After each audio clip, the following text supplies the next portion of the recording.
Ako ang may trivia sa'yo. Ano Baka yun? magulat ka. Oh. Eh kung maalala mo, nag-guest tayo before sa show ni Miss Dina Bonavie, our good friend. Tapos, nilaglag ka niya na parang naudlot yung paliligaw mo sa kanya before. Di ba? Di ba?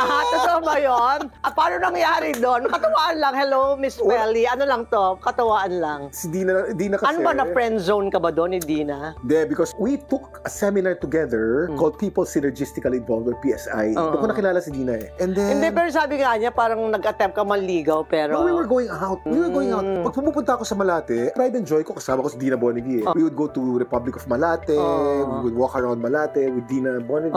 Pero ba't ano, na-busted ka? Ganon? Walang ganon! But never ka ba na-busted ever? Pero madalas. Madalas, ang dami kong niligawan.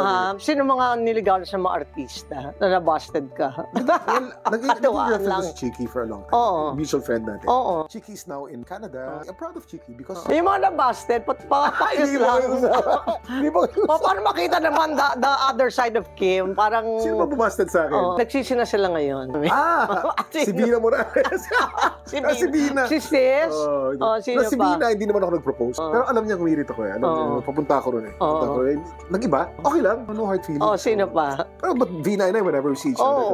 Love natin yung sis ko yun. Sino pa? Pakit lang. Mga trivia na dito nyo lang malalaman.